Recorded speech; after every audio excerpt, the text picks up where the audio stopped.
Welcome to Crypto Talk Radio, the podcast for everyday investors like you. Visit us on the web at cryptotalkradio.net. And now, here's your host, Leister. Thank you for that, Bailey, and welcome everybody out there in Crypto Talk Radio, found at cryptotalkradio.net.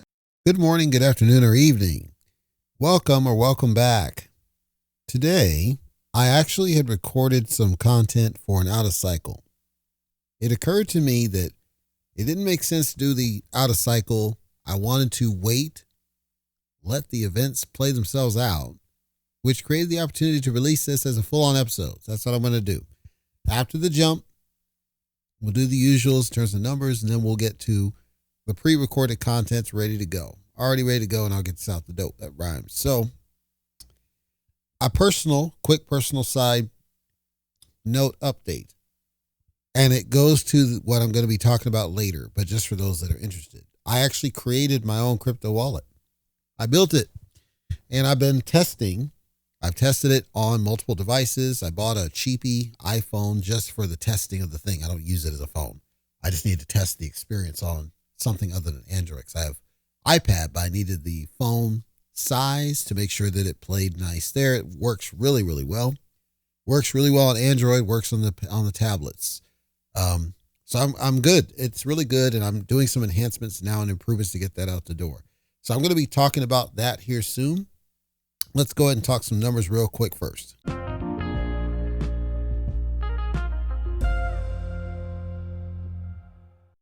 CoinDesk.com or CoinMarketCap.com, whichever is your pleasure. We're going to zoom out to the month chart starting with Bitcoin.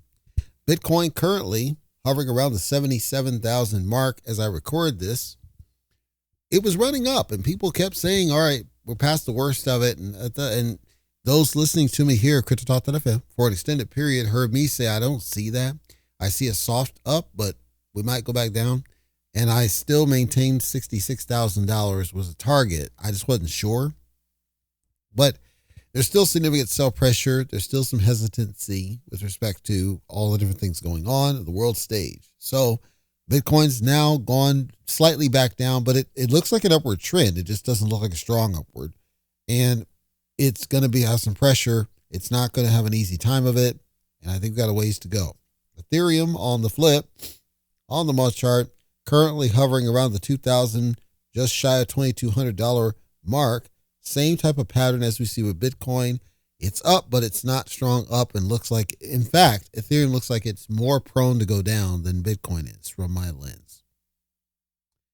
I don't have much else to talk about with that because I think that we're going to go through a couple more weeks of this middling ground where it's kind of up and down and up and down. And there's not very much strong to be had, regardless of how much Saylor's going to buy, right? That's what you're seeing. So for the remainder of the episode, as I mentioned, I'm going to be talking about what I did. And if you are interested, by the way, and separate, let me do this as a quick update. I didn't get any information from anybody about my proposal, which is fine. If nobody wants it, it's cool. I don't have a problem with that. I'm not trying to pressure, but it seems like nobody wants free Steam games, so I will not be doing the giveaway. Side note. Separate, the note was I went ahead, built this wallet. Works on pretty much any device you can think of. Does all sorts of fancy stuff. I'm tweaking and tweaking and tweaking. I even integrated Change Now, which I said I was going to do. And you'll hear it in the audio saying it was on deck to do it. I got it done because I forgot that I had already had an integration account with Change Now. So I got a Change Now widget. I tested it straight from the app and it works great. So I have two-way swaps. I have the straight up swap, which is 0x, and I have a Change Now swap. I had all sorts of stuff. I had Lie.fi, I had Rango. They didn't work as well. I'm going to look into Liquid Mesh because I think highly of Liquid Mesh if they have some sort of a widget. But I'm satisfied with what I got is the point. I'm going to be tweaking and tweaking. I may never stop, but I want to get it to a solid point. And then there will be an offering. The offering is for people to help test and provide some feedback. And if I can get it to a point of strong, other suggestions, stability, etc. If I can get it to that point, the nice thing is I don't have to go to an app store at all with it. It can load on your device without the need for an app store. That means I don't have to deal with Apple censorship. I don't have to deal with Google's crap. I can just do it on my own business because it's open like that. Bees like that sometimes, so I control the rhymes. So I'm excited, at least for what it potentially means. And I'm excited about if I can pull in the token that I created, which is something of a plan on deck. That ties to the membership. That ties to getting everything where I want it to be. I got to think through exactly what I want that to look like. So without further ado, more information that I recorded this weekend about what I did. I did a thing. I did a thing out of mostly frustration, but also because I had to prove a point. So I'm going to be branching two different ways in today's Out of Cycle because I think it's important. I think it's critical that we go through the exercise. So let's start with branch number one, the frustration. The frustration of cryptocurrency wallets. I have to give you some history. I started my journey with Exodus wallet. Still out there. I like it, but it's flawed. First of all, I am not a dark mode fan. I think dark mode is horrible for your eyes, especially because I'm old as dirt. It's hard for me to see that. I need light coming at my eyes so that I can see and make out text, especially because small form text. I use a computer. I don't have the automo phone whatsits and all that nonsense like you young kids do. I use a good old computer, nice, beautiful screen. I can see things. Okay. So Exodus works on computer. It works on mobile. So it's not about device. It's it's ugly, frankly, but powerful. And that's where I started.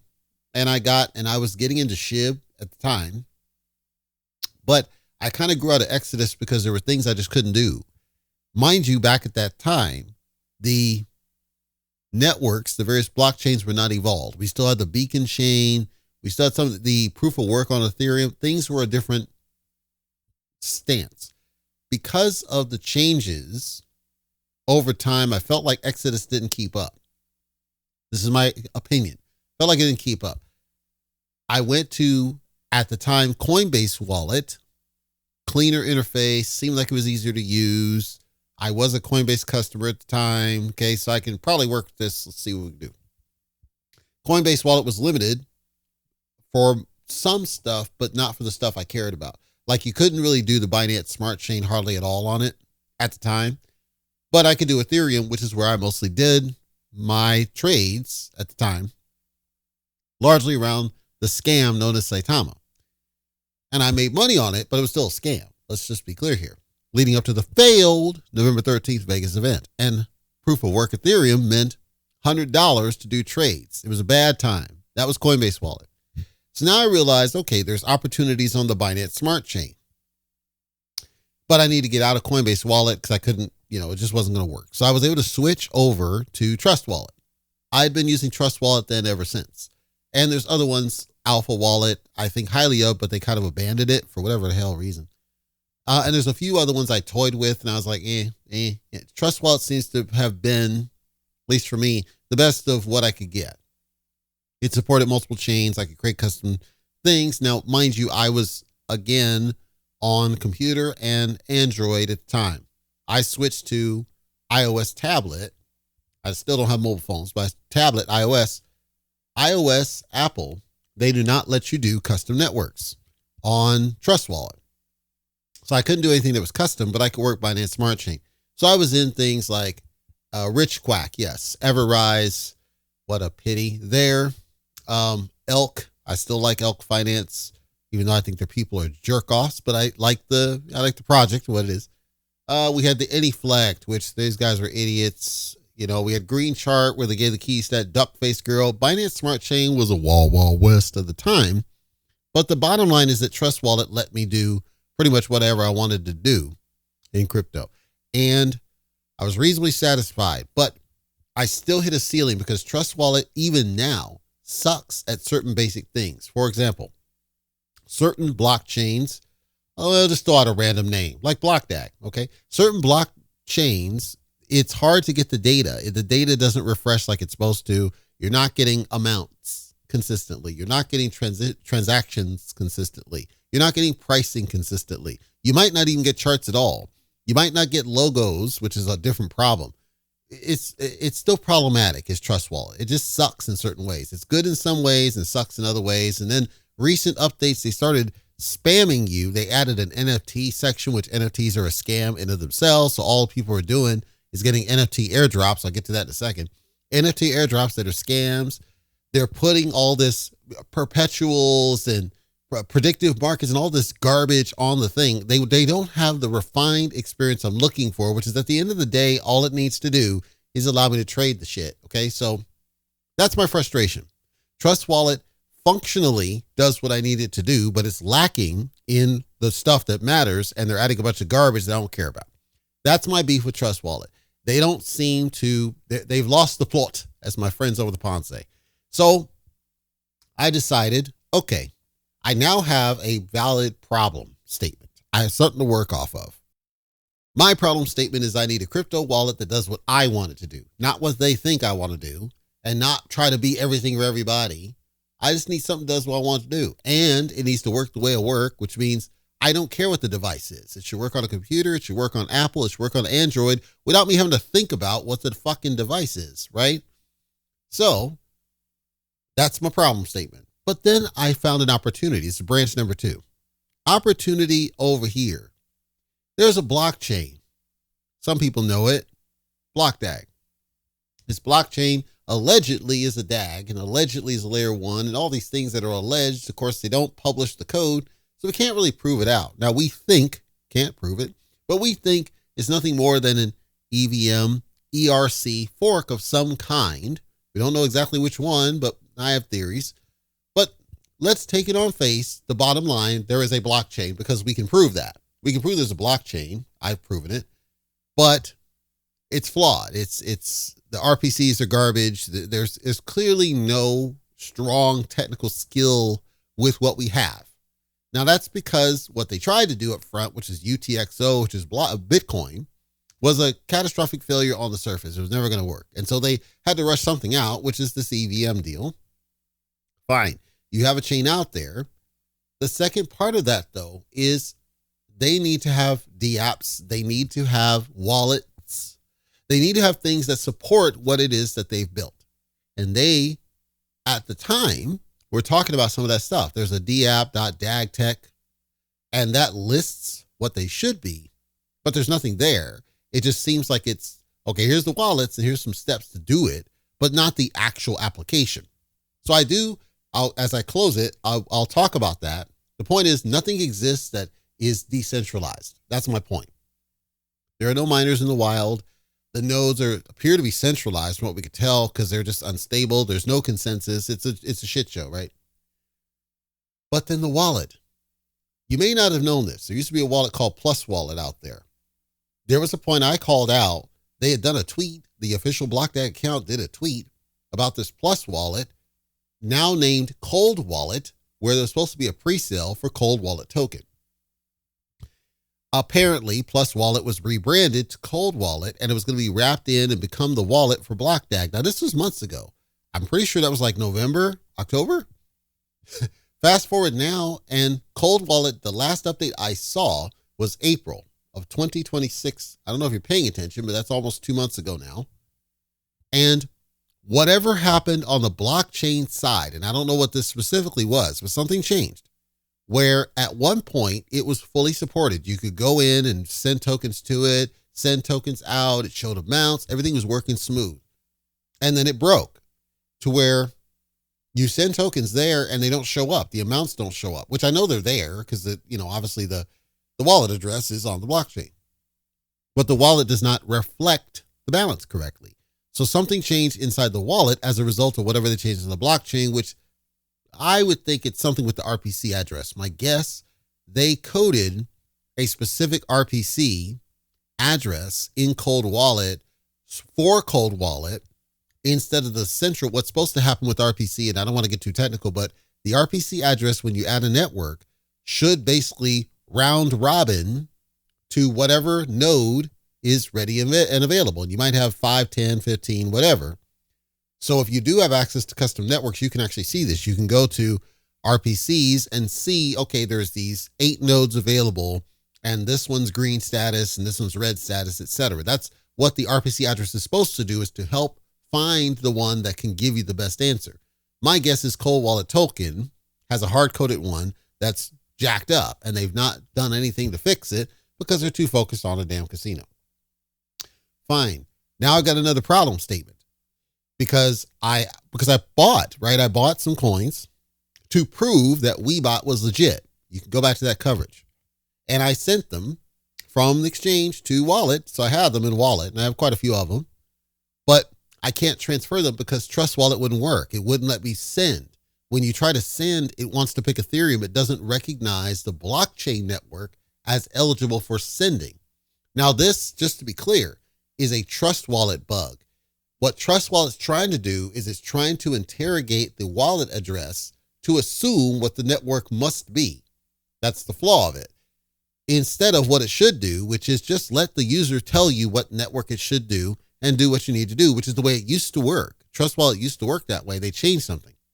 So I couldn't send, the point is I couldn't send any coins out of that one. So what you had to do then is go on a computer, because I was doing this from the tablet. You have to go on a computer, add the Trust Wallet extension, synchronize the two, or add the wallet, whatever, and do it on the computer side. I didn't want to have to pull out the computer just for the privilege of being able to send coins back to the exchange. That's stupid. I should be able to have it on the tablet, right? So Trust Wallet shows its problem. It's a Trust Wallet problem, but it's born from the fact that what BlockDAG built is half-assed. It's not finished. It's not ready for prime time, because Trust Wallet should be able to interrogate everything clean.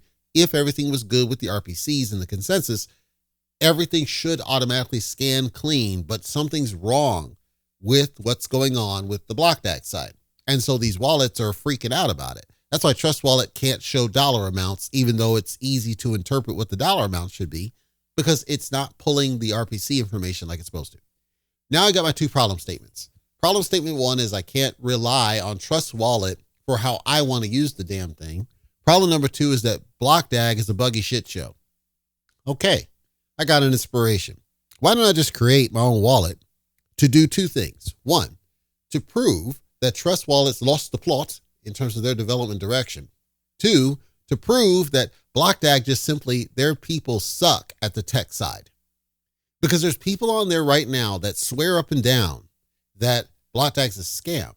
It's fine they feel that way. I've maintained, and I have history. I'm on audio. That's my backup. That is my receipts to hold me accountable, because I want you to hold me accountable of what I say, because I say it with confidence. I've said from the jump, we're talking about blistering fucking idiots. There might be some malicious intent. I don't see it. I see blistering fucking idiots. I see people that want something to succeed. I see that they're trying shit, but I see they don't know what the fuck they're doing. That's what I see. There might very well be people that are malicious behind the scenes. I'm not worried about them, because it doesn't matter, because it's on exchanges. So if there's delivery of something and they can get price positive on exchanges, it won't matter if people are smart enough, but you still got, unfortunately, a vocal majority out there. Oh, my coins are stuck in the bonus and the compression. And it's like, fuck, dude. Why can't you ignore that? Like, literally, why can't you? I get it. You were dumb enough to throw $40,000 into the thing based on the guy standing on the moon. Why can't you just own that and say I was a dumbass and say, let me try to get my fucking money back here. Okay, bro, let me go to a dang exchange. I'll toss some money in there. It pumps up 10X. I get some money back. Boom. And at some point I'll get my 40K back, and then I won't care. The money that's locked up, who cares? It's profit. Why can't you do that? Because there are so many weak-minded people out there. They toss way too much fucking money in a thing with no fundamentals to justify why they're doing it. Then they blame the project instead of blaming themselves for being dumbasses. I'm going to call them that. Sorry, you're a dumbass if you put more money than you can afford to lose, because that has been the mantra since day one. Don't put more than you can afford to lose. You understand you're at risk of losing it, because that's the way it works. Does it? It sucks, yeah, but that's the way it works. So I am not absolving BlockDAG of the fact that their shit sucks. I've said that. It sucks. The tech sucks. It's half-baked. It's not ready, okay? The miners have been misled. I understand. Yes, I've never said miners will show up. From day one, I said I'm probably not going to get shit, okay? I'm not worried about mining. I'm not worried about any of that. And I don't really care about the casino for obvious reasons. A, we can't do it. B, they're garbage games, even if you could. I'm caring about price movement of the thing, period. And I'm caring about exchanges, central and decent. When you boil it down to the core essentials, you understand your focus should simply be to get that price up. Then your job is to do trades to profit to get your money back. That's it. If you're smart enough to understand what I just said, you'll realize why. You'll answer your own question about why Leister, CryptoTalks.fm, wrote his own fucking wallet. My wallet. It pulls information Trust Wallet sucks at. Number one. 2, it natively supports the BDAG experience. 3, it shows price for the BDAG coin. It does so much that these mainstream ones can't touch. It works on any device. It doesn't matter what it is. The only device that doesn't perfectly work is Brave, because it's web technology. Brave, there's something that Brave does that blocks the QR scan. That's the only thing that doesn't work. And it sucks, but everything else works fine. It works on the copy paste. It works everything else. That's a Brave browser issue because I've tested on other browsers. It works fine. Okay. How can it be then? Here's my question. How can it be that a one-man show can solve that, but BlockDAG can't with that budget? I'm going to tell you why. Leister, CryptoTalks.fm. I work tech for a living. It's what I do. I'm a business process improvement person. The problem with development, any development, you have to have vision. You have to understand where you want to end up. You have to understand the end game. The BlockDAG team doesn't understand end game. Everything is a pie in the sky that's designed to get as much money as possible. And now I'm talking an end game. Here's a good end game for a blockchain, what should be a blockchain project. A good end game for what should be a blockchain project is we want to revolutionize how money transmissions happen. That's your end game, okay? There's like thousands of different rows of functions that make that happen. There's partnerships, there's communications, there's contracts, there's regulations, there's all sorts of layers of nonsense to make that happen. However, XRP took on the challenge. They said, that's what we want to do. And they did part of it. Bitcoin, it's decentralized. There is no central authority pushing to do it. People just made it happen, but it's really not because they're transitioning it to fiat at some layer. You have to have the goal. What's that real end game? BlockDAG has never had that. They sold you on the ability of a DAG, but for what? All they say is, well, they're giving all these use cases, right? That's not an end game. That's okay. We can do these things as a result of DAG, but they didn't have the real end game. What's the real end game? They never had it. They certainly don't have it now. Everything now is let's figure out ways to get money out of people. That's what you have. That's what it is now. Okay. So I just said, if that's your focus is to figure out how to get money out of people, my focus is to figure out how to get money out of you, because that's all you can do, because that's all that's there. That's why my wallet works, because that's all it needed to do is allow me to get money out of them. So now my wallet's there. It works. I'm running it.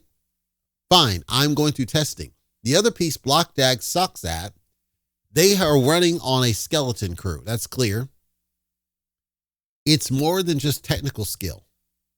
It's more than just awareness of the outcome. You have to have people who understand how to test, regress test, unit test, smoke test. You have to understand people who can quality assure. It's a quality experience. You have to have people who have good memory about what was promised to people. But most importantly, I'd say the number one criticality, you have to have somebody that thinks like a user. If I'm a user of the product, what would annoy me? What would piss me off? What's stupid? What's just broken? That thought process, it should be driving your design. If all you have is just technical people that are just putting shit up there, for what? You don't have a user use case. The one thing I'll positive say about Steve Jobs, he tried to put himself in the mind of a user. If I'm a user, what works, what seems like it works, what might work, we don't know. We have to give it to the user, but I think this would be good. I think this would be cool. And what did he do? He revolutionized touch screen computing. That's what he did. We can learn from the lessons of the past to drive the future. And then it doesn't matter if you use AI, because AI can just focus on the functionals guided by your vision. But the last piece, which is second in criticality, I would say, taking that mindset, user, thinking like a user. Second, you understand how to make something happen and your end goal. You go through this battery of questions in your mind. You have to understand how to then tell, if you're going to use AI, you have to understand how to tell AI what to specifically do. You can't let it go rogue, meaning you can't let it do on its own, unguided, and you have to be able to sense when it got shit wrong, what it got wrong, because you have to tell it what it got wrong and why it's wrong, because if you don't, you'll get into development hell. You might ask how that's different from a human. The human, if they've been trained properly, has been taught by experience to look for those pitfalls. For example, in AI, it doesn't fully understand the concept of APIs. It knows how to do it, but it doesn't understand the concept of APIs. APIs are going to be different for every service that you consume. The endpoint it's referred to is going to be different for every service that you consume. Since we understand it's different, that means the first thing you have to do is find the endpoint.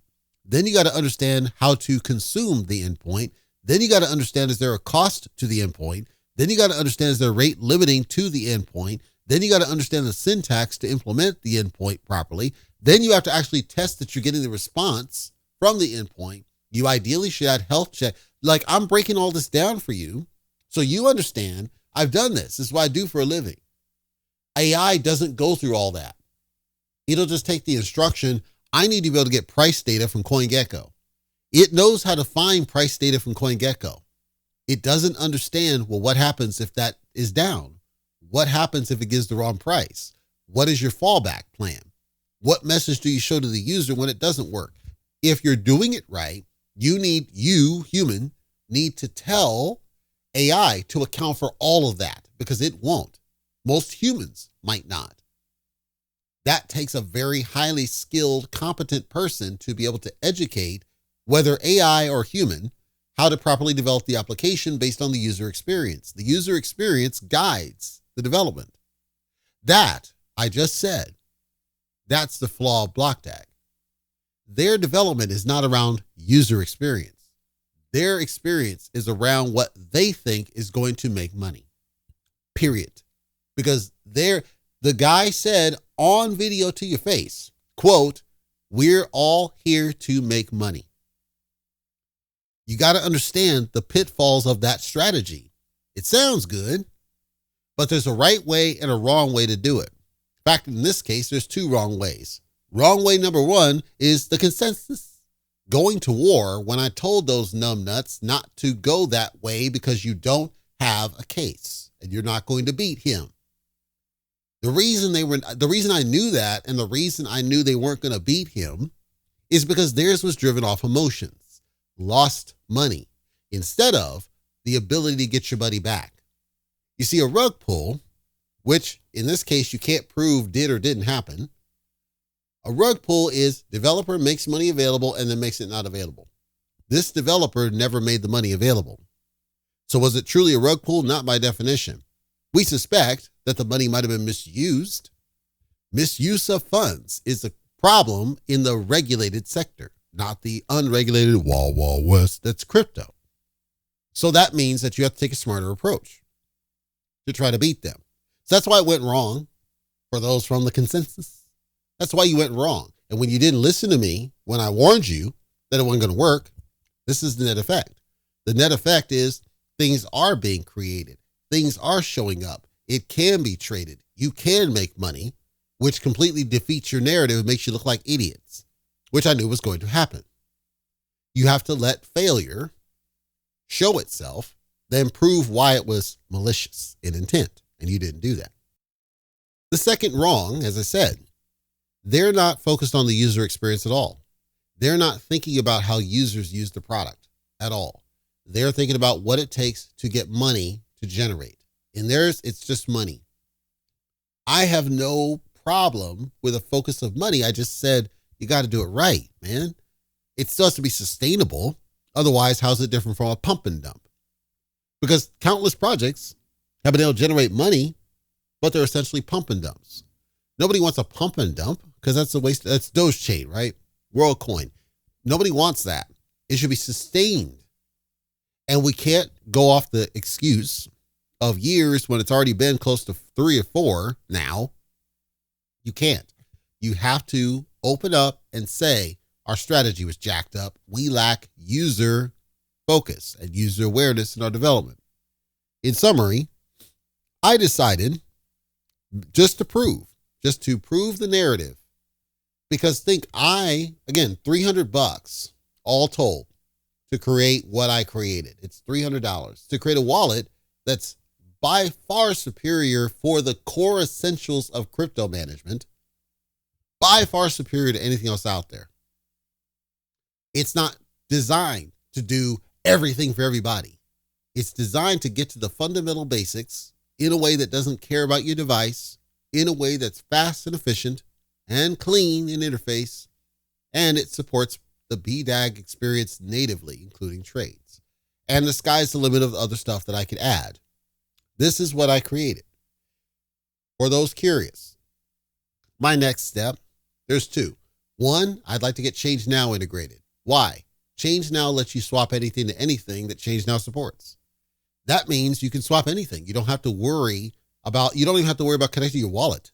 It'll communicate the wallet in and outs for you. All you have to do is give it the recipient wallet or send, whatever way it is. You just give it that and it handles it on the back end. It's clean. It's slick. I don't know why more wallets don't integrate with that. I plan to do that. I have a 0x integration for it, but I don't want to depend on 0x. I thought about Liquid Mesh. I'm going to look into it and create multiple protocols. That way you can kind of negotiate on price. But Change Now, I think, is the end game.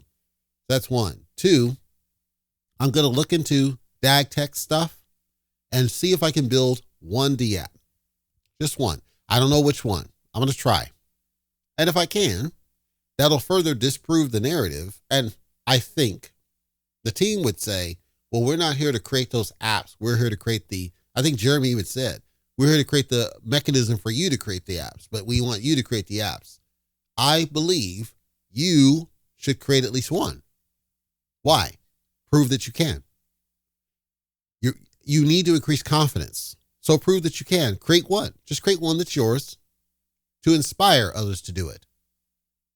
And release the source code for everything we're talking about. Release the source code for the chain, source code for the nodes, source code for what you create, to show transparency of all this stuff. Because that's what you still lack, transparency.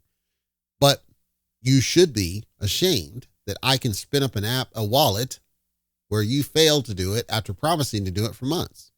You should be ashamed of that. And that's partly why, is I get benefit because I needed it anyway, but you should not have where somebody can create a wallet that's better than yours fresh out the gate and $300, right? Because you said you'd have your own wallet and you still don't. I know you're talking super app. I know you're talking X1 Miner. These are stovepipe solutions. I'm talking just a wallet, just a wallet. You said you were going to do it. You've abandoned cold wallet. Why? Why don't you fix it? Why don't you rework it? Why don't you redesign it from the ground up? Because it kind of sucks, frankly. These are things that I'm trying to encourage because, again, I'm trying to help. If you are legit, you think you are, trying to help. It's simple. You should not be overcome by random people. You should be doing more than they do to show that you have that technical competency. But then I realized it's not even about technical competency.